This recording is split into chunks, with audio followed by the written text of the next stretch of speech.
So it means that this y will be equals to,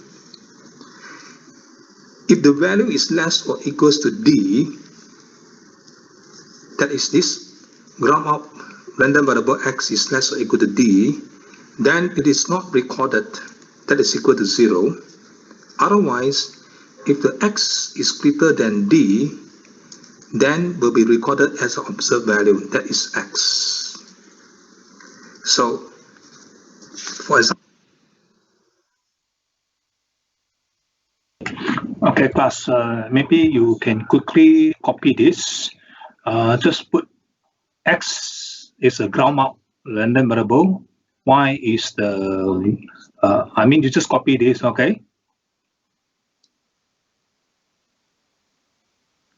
Make a short note, maybe you just copy this piecewise function so that you know what is your x and what is your y. Okay, so part 1 is the left truncated at d. Okay, y is after the truncated d in pose, the truncation e in pose. X is a ground out random variable. I hope you remember what is ground out random variable. In risk theory, we have studied that is the loss random variable, original loss random before we impose the truncation or the censored value. Okay, so let's carry on.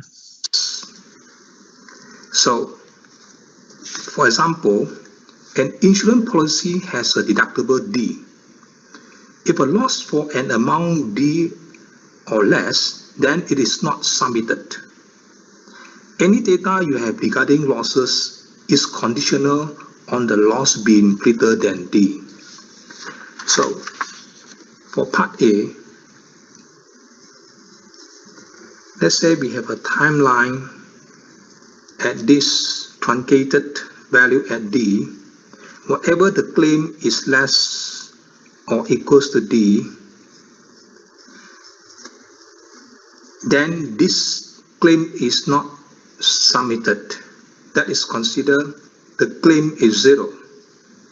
So whatever the claim is greater than D, then we will submit it, consider as a exact claim value. B, you are measuring amount of time from disablement to recovery, but the disability policy has a 6-month elimination period. Your data only includes cases for which disability payments were made. If time from disablement to recovery is less than 6 months, there's no record in your data. For B, say I have a timeline at this 6 months. So this example, I just want to say that if time from disablement to recovery is less than 6 months, that is here, that our data is whatever is less than 6 months, then there's no record. So whatever data is more than 6 months, then the data will be recorded.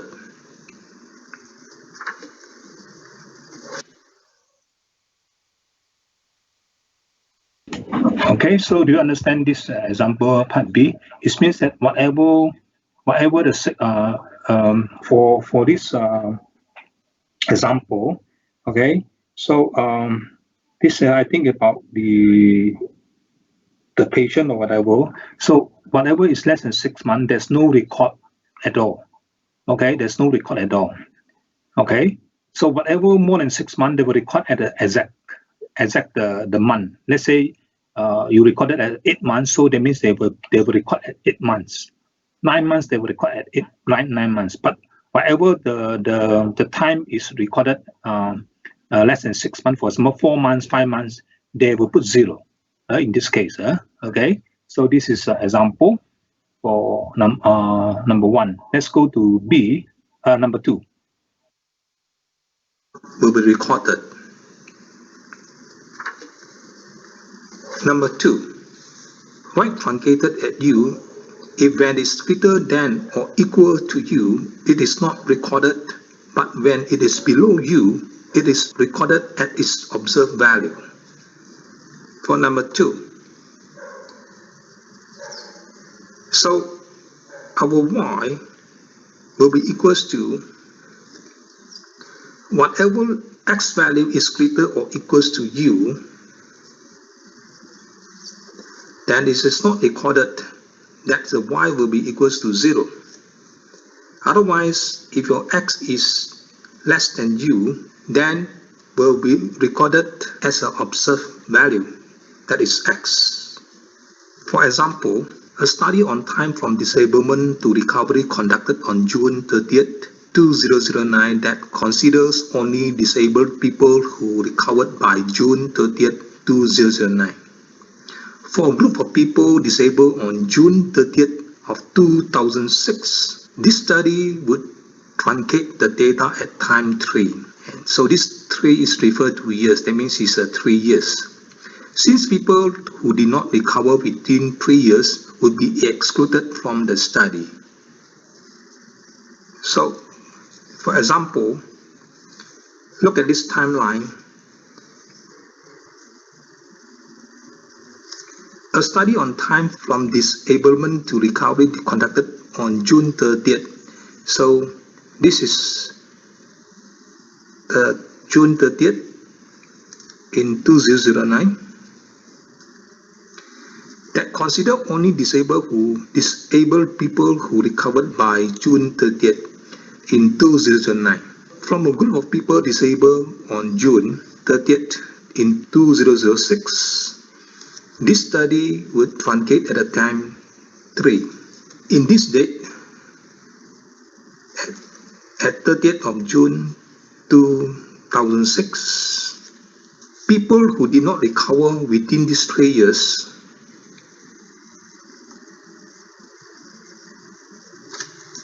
would be excluded from the study.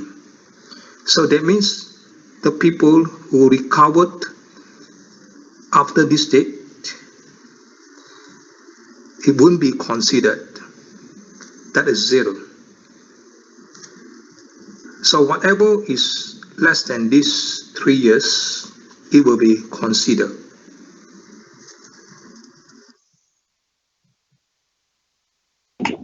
So are you clear? For part 2, this is a piecewise function, okay? That is to define the right truncated, okay? So whatever x is strictly less than u, we record the exact observed value. Otherwise, it's not recorded. So this example, just want to let you know, the 30th of June 2009 is our truncation value, okay? That is your u, okay? On the right side, your u. So So he said that for this u is 3 years here. Okay, whatever your x is less than 3 years, within these 3 years, then we will record it as an exact observed value. Okay, say you may record as a 3 years, 2 years, 1 year, so it will record it. Okay, so after this date, if you fully recovered, then they won't consider for this policy, for example. So make it simple. This policy is only provide for the policyholder strictly for 3 years only. Okay, for 3 years. Whatever is after this date, okay, this policy is not considered. I hope you get it. Let's say you bought a policy. You bought a policy from 30th of June 2006. So it's only covered up to 30th of June 2009. Okay, so within this 3 years is covered. Other than that, not covered. Okay, so this is example for number 2. Let's go to number 3. Will be considered. Number 3, left sensor at D if it is recorded as D, if its value is less than or equals to D, and recorded at its observed value otherwise. For number 3, the Y value, if the value is less or equals to D. So if this X is less or equal to D, then we'll record it as D value. Otherwise, if your X is greater than D, then we'll record it as an observed value, that is X. So, for example, you can see that a study of smokers to determine the age at which they started smoking, in which for a smoker who started below age 18, the exact age is not provided. So look at this timeline here. At age 18 years old, so whatever the data that less or equals to this age 18, the data is not recorded, and we don't have the exact data for the age of the smokers. In other words, if the data is more than 18, that means we have the exact age from the smokers. Okay, so this example just want to let you know, let's say you want to do a survey for the smokers. Okay, so you try to interview, or you try to get some data from smoker. So if you interview certain smoker which is less, the age less than 18 or equal to age of 18, so you were recorded as 18. Okay, even though the smoker is 9 years old, you will put as 18. Okay, so that means it's incomplete. Okay, so if your smoker is 15 years old, you also record as 18. Okay, whenever the smoker is more than 18, let's say it's 19, 20, 40 years old, then you will record as exact observation. Okay, so this is number 3 example. Okay, let's carry on to number 4. Number 4, right censored at U if it's recorded as U, if its value is greater than or equals to U, and recorded at its observed value otherwise. This means this Y, if the X value is greater or equals to U, then it's recorded as U. Otherwise, if your X is less than U, then we will record at its observed value, that is X. So, for example here, an insurance policy has a policy limit at U. If a loss is for an amount greater than U, the only information you have is that the loss is greater than U, but you are not given the exact amount of the loss. So for part A, we have done many examples or questions in risk theory. So this means that if you look at this timeline diagram, say we have a policy limit at U, that means for a loss is greater than U, whatever the loss is greater than this amount U here, we just cap at this amount of U. In other words, if the claim is less than U, then will be recorded as this exact claim value. B, in a mortality study on the life insurance policy holders, some policy holders surrender their policy. For this policy holder, you know that they died or will die sometime after they surrender their policy, but don't know the exact time of death. So for part B, it means that in this timeline diagram, let's say the surrender date at K. So for those policy holder, they have surrendered their policy at this year of K. So after this K years here, we don't have their exact data. So we only kept at the K.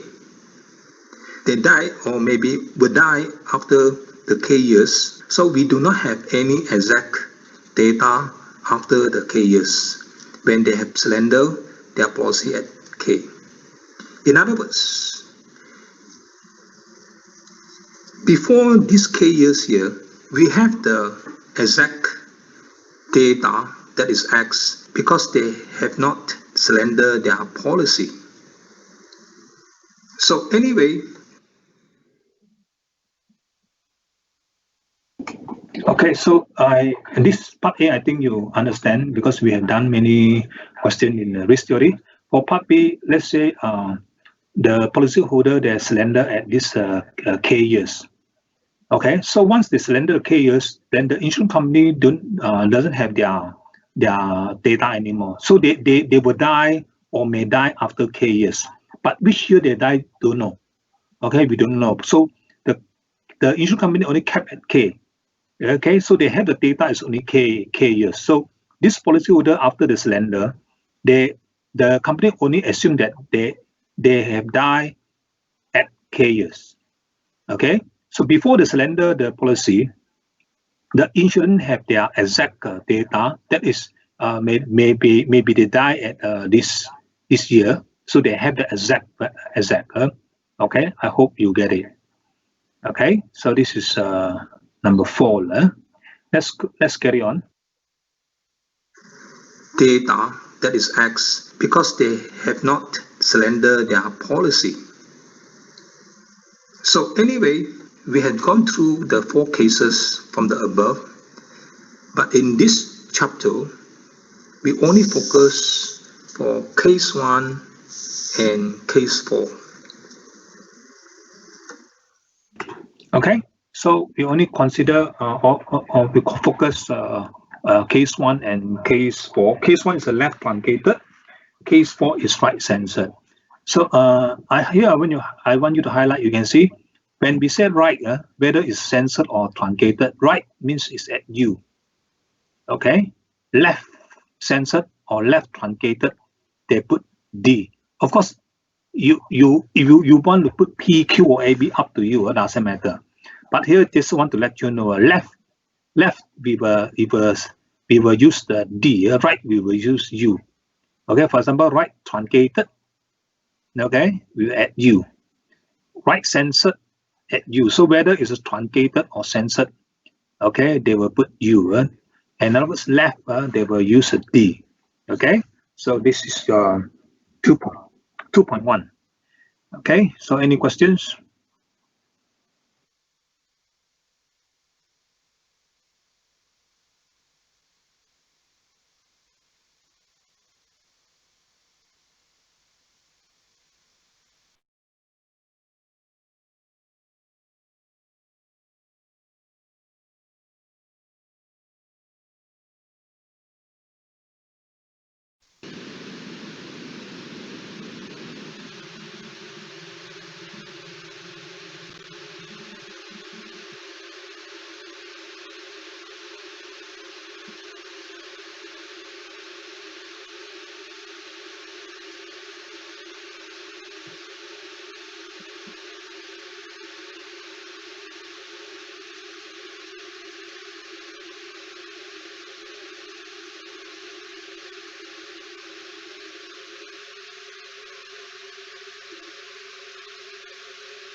Now we go to risk set. Consider a set of individual survival or mortality of n data of a random variable x, which consists of the data of truncation, which denoted as D, censored value denoted as a U, or uncensored value. So uncensored value, we can refer to the X or maybe the Y value. So it means that in a set named as this random variable X, So in this set here, we have the truncation value. That is, this is the set of truncation, and we may have the censored value for this set, and we have uncensored value. So uncensored value includes the x value, that is this set here, and y also uncensored value, that this set for x here actually is a subset of this y. So in other words, that for this random variable x, the data of the x actually including the truncation, censored or uncensored value. So for j equals to 1, 2 to n here, let d be the truncation value such that dj denotes the truncation value for the j observation. If there's no truncation, that means the dj equal to 0. And we let u be the censored value such that uj denotes the censored value of the j observation. Similarly, if there is no censored value, that means the uj will be 0. And let y be the uncensored value such that yj denotes the uncensored value for the j observation. Now for I equals to 1, 2 to k, where k is smaller or equals to n. So this I is always less or equals to j. We let xi be the ascending uncensored value when yj equals to xi, such that xi is unique.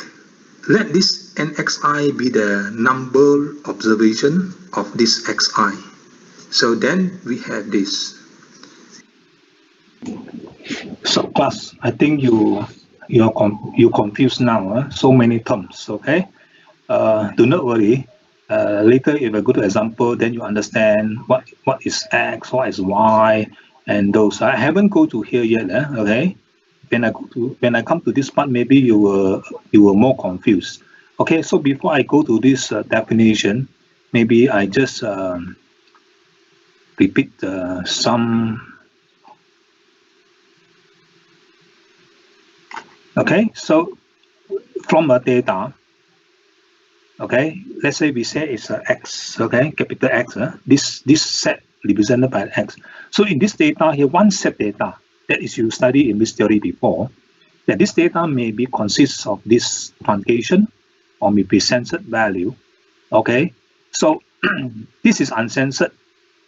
X and Y is the same data, but Y data can be repeated. Okay, can be repeated like your data may be 1, 1, 2, 3. So one is repeated. Okay, so X actually is subset of this. X, we take the distinct value. That is X is unique. It is not repeated. Okay, of course, sometimes our Y also not repeated the data.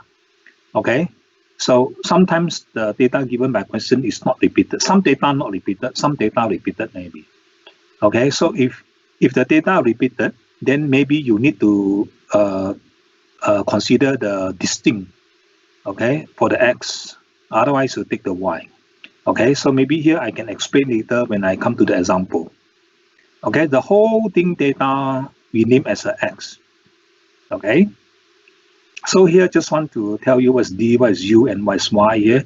If you confused about what is J, what is I, doesn't matter, just a reference number. Okay, like we have a y1, y2, y3, yn, maybe you have a x1, x2, just a reference number. So the most important, you need to know what is D, what is U, what is X, and what is Y. Okay, so so you can see that here is distinct, right? Okay, I will tell you later what is this. Okay, and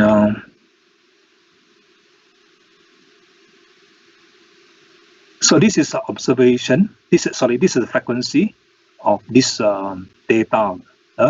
Because I told you that just now that we try to take the distinct value from the uncensored value. Okay, so this is the frequency, the number of observation of x1 and so on. Okay, So maybe I need to come to this part. This is important, class. This condition very important that we need to use this condition to calculate the risk set. Uncensored value when yj equal. Let this nxi be the number observation of this xi. So then we have this. Make a simple example. The theta of y, say, is 2223556, for example. Our y actually is an uncensored value that is here. So what is x? X is a subset of y. That means our x actually is a 2, 3, 5, and 6. That's the reason the k is always less than n, because our n is a 1, 2, 3, 4, 5, 6, 7. So for y we have a 7 theta, that's our n is 7. But for x here we have 4 theta only, that is our k is 4.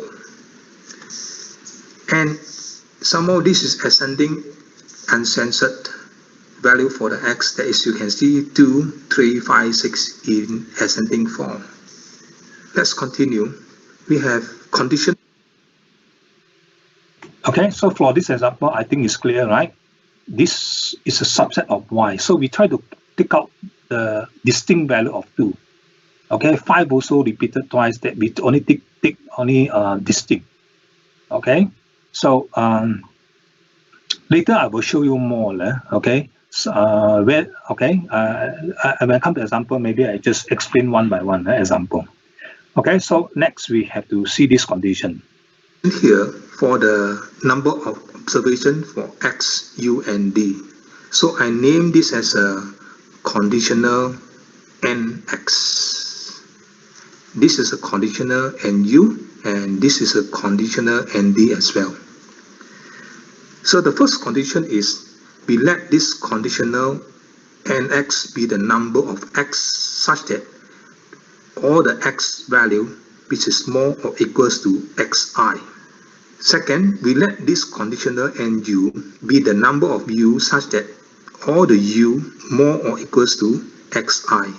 And the third one is we let this conditional nd be the number of d's such that the d always less or equal to xi. So I will explain more detail when we go to the example later. This section is we try to talk about risk set. So after we have studied all the definitions just now, then the risk set denoted as Ri, that is an ith order observation of xi, which is defined as this formula. So that means you need to find all this conditional number of observation, and with substituting this formula, then you can calculate the risk set value. So what is risk set value?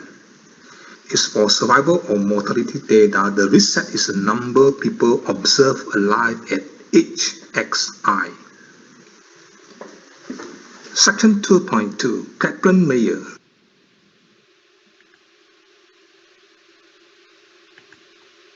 Okay, so in order to count the risk set, you have to use this formula.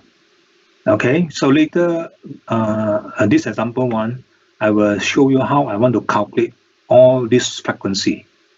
Okay, this frequency with this condition. Okay, so you calculate this frequency and apply this formula, then you can get the risk set. Okay, so the risk set actually is the number of people observed alive at each xi. Okay, so because this is an incomplete data, remember this is not complete like in chapter 1. So in chapter 2 here, our data is incomplete. That is, we have the truncation or maybe have a censored. I explained to you what is a censored and truncation value just now, because some record we are not some data are not recorded. Okay, not recorded. That will be so that is incomplete. So for incomplete data here, in order to calculate the probability of the survival, so we have to use a risk set. Okay, risk set is the number of people observed alive at each xi.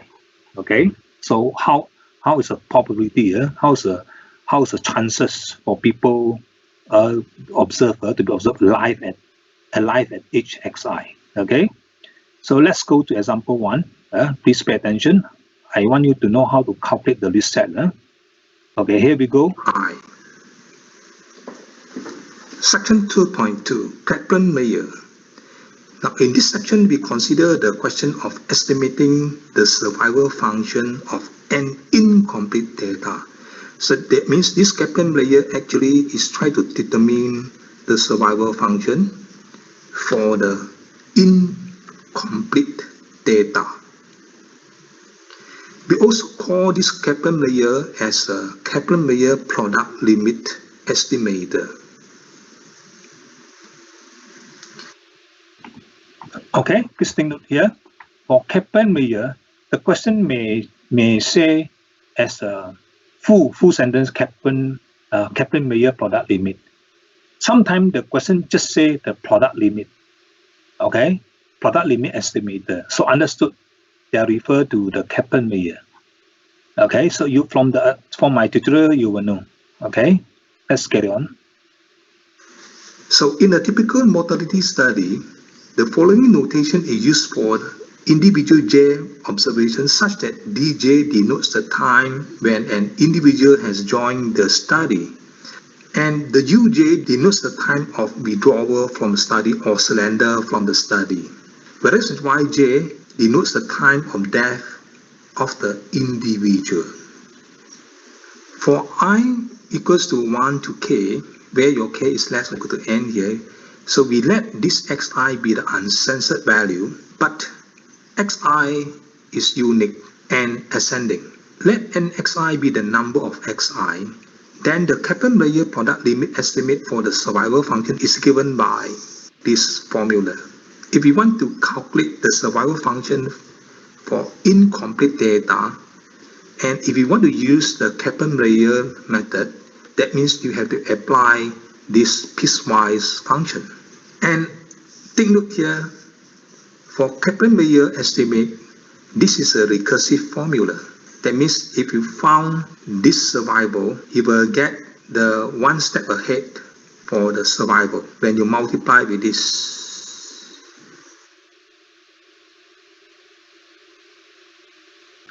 Okay, class. So you have to take note that how we want to calculate, okay, the survival function for for incomplete data.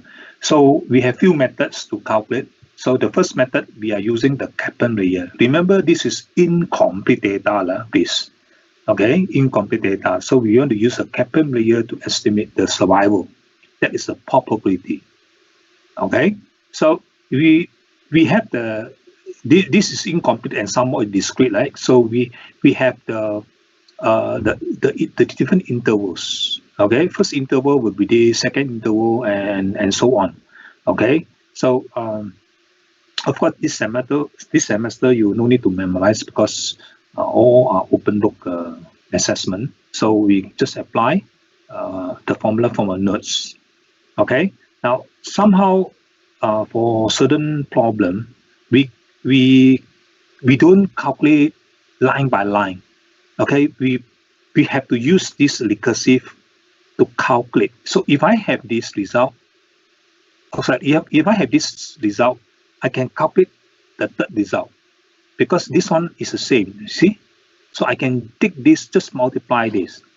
Okay, so if I have this result, in order to calculate this, this is the same. Can you see? This one and this one is the same. So if I have this result, I will take this result, multiply this term, I will get the one step ahead for the survival. Okay, this is a recursive formula. Okay, so okay, this is your Kaplan-Meier. Okay, we carry on. And take a look here.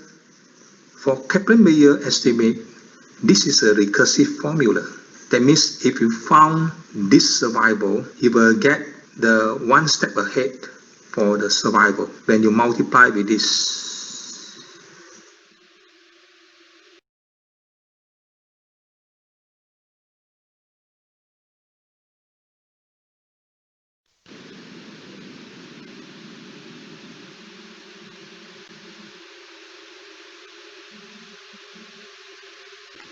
Now we go to example 1.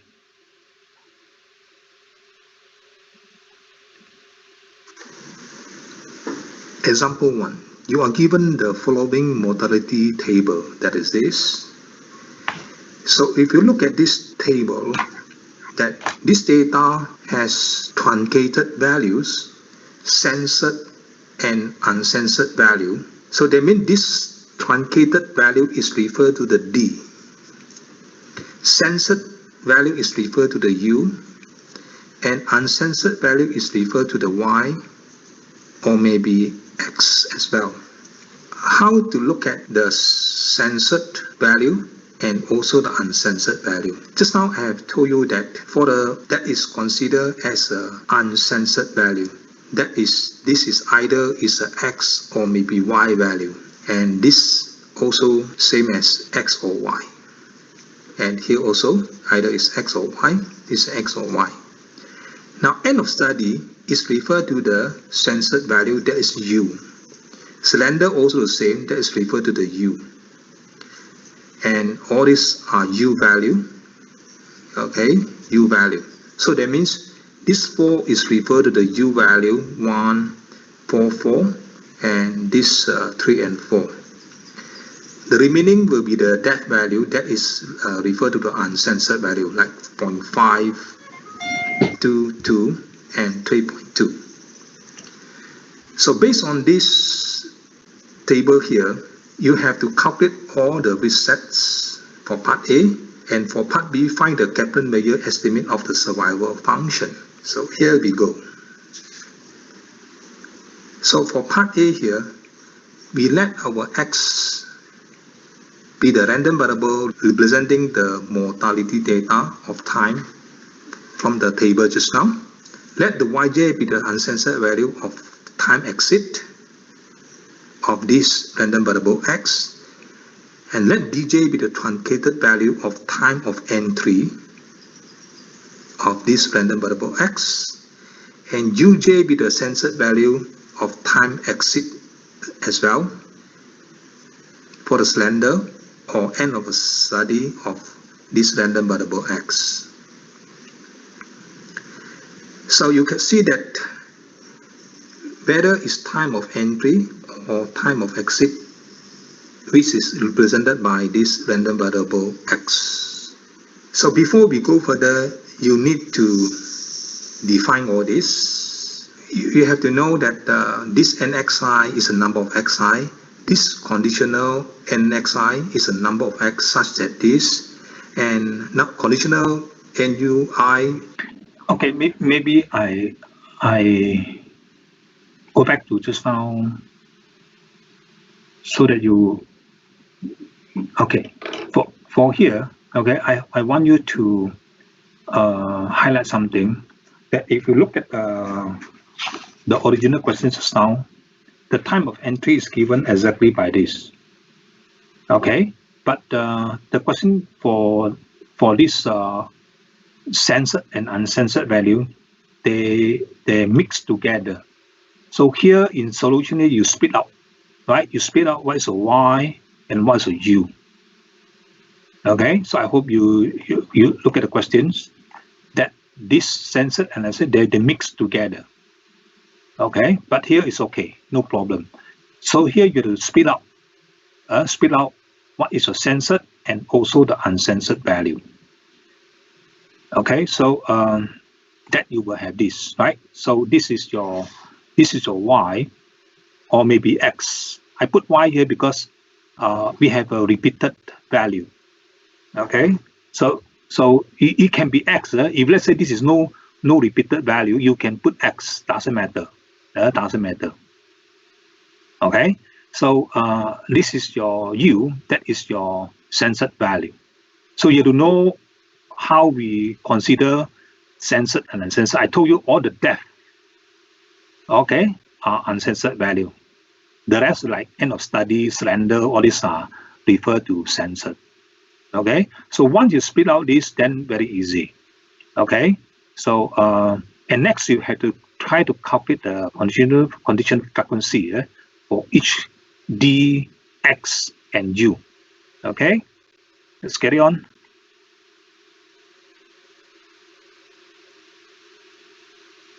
So this is my definition. I let what's my y, what's my d. I explained it just now.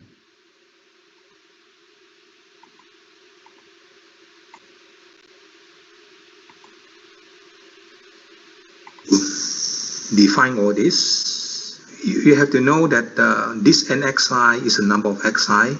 This conditional nxi is a number of x such that this, and conditional nui, conditional ndi, and this ri is a reset. So I will explain how to make use of these three conditional number of observations.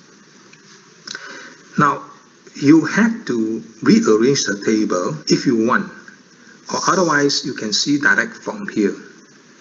But we better try to rearrange so that easy to follow. So remember, this is my y value. The y value actually, you have 4 data. This is repeated. So that means for the uncensored value here, you can see that this set of x actually is a subset from the y. So our y, we have a 0.5, 2, 2, 3.2. So if I take out, I put an x value, that means I only got 0.5, 2, 3.2, because the frequency of these two repeated twice. The rest are 1. So the total up is 4 frequency for the uncensored value. So we have 4 uncensored value. So that means now we try to forget about the y and we just focus on the x uncensored value and make sure that this must be in ascending form, 0.5, 2, 3.2, ascending. And next you have to place the number of observation. So this is no problem, it's a 1, 2, 1. And now we try to look at this. This is a conditional number of observation for the nxi. Okay. Look at here, that is this. If I choose x is 0.5, this is my x1 is 0.5. So how many x value more or equals to 0.5? This is my x value. 0.5 of course is always equals to 0.5. 2 is more than 0.5, 3.2 is more than 0.5. So altogether, we have 4 data which is more or equals to 0.5. Therefore, we have 4 here. Let's see if I choose my x2 is 2 now. Again, how many x value which is more or equals to 2? So from here you can see this is already out. There's only this data 2 or 3.2 which is more or equals to 2. That means we have 3 observation. That is this. So next will be, I choose when my x3 is 3.2. So now ask again, how many x value which is more or equals to 3.2? I only got 1 data which is equals to 3.2. So I have 1 here. So similarly, we go to, for this conditional NUI, so that means now I try to take my x1 is 0.5. Every time refer to the x value. How many use value which is more or equals to 0.5? So our u value is here. This is our u value. So how many value of the u which is more or equals to 0.5? I have all the value here which is more than 0.5. So altogether is 6. 1, 2, 3, 4, 5, 6. That is here. So again, if you choose your x2 is 2, then ask again, how many use value which is more than this 2? So except 1, the rest are more than 2. That means I have 5. And next will be when x3 is 3.2, then you can see that how many use value which is more or equals to 3.2. So if you look at here, I have 1, 2, 3, 4, which is more than 3.2. Therefore, I have 4. So similarly, for the conditional NDI, that you choose when your x1 is 0.5, then how many this value which is more or equals to 0.5. So the d value is here. So we have this value, that the sixth value which is more than 0.5. So if I choose my x2 is 2 here, then how many this value is more or equals to 2? Then you count. There's only 3 values which is more than 2. That is here. So if you choose your x3 is 3.2, then how many this value is more than 3.2? That is nothing. There's no value which is more or equals to 3.2, therefore is 0. So once you have this value here, then we can calculate the reset value. So the reset value actually is equals to the formula, this Ri, which is equals to this conditional nxi plus the conditional nui and minus the conditional ndi. So you will take this value plus this and minus this, that is 4.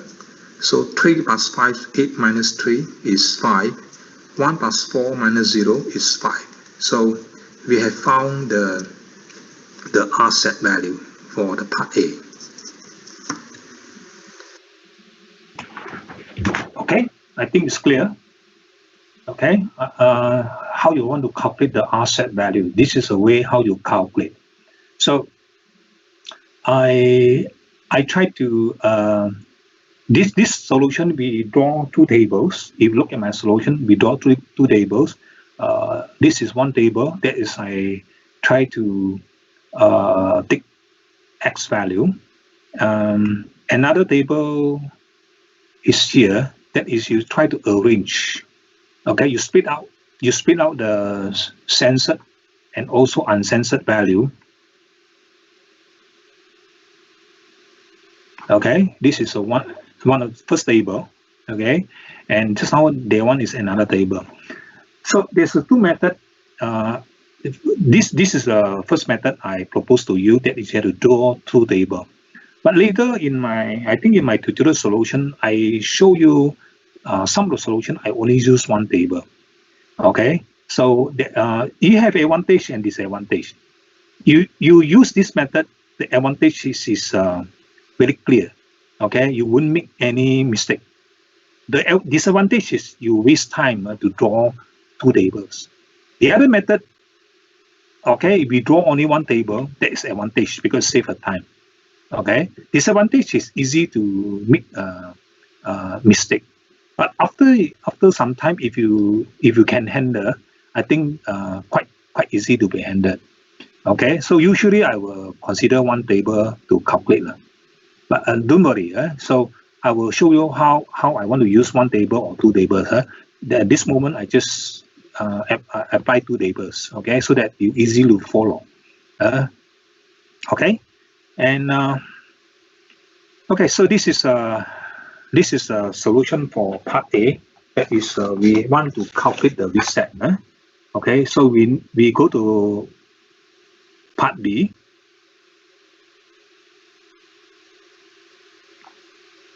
Actually is equals to the form 3 is. So let's go to the part B. That is, we try to find the Kaplan-Meier's estimate of the survival function. For part B, we have to use this formula for the piecewise function of survival to calculate. Always from 0 to x1, that our x1 is 0.5 in this case. Okay, class, maybe we stop for a while. I want to let you to take attendance. After that, we come back again. Okay, 5 minutes from now. I give you a break, 5 minutes. Okay, so let me generate the code first.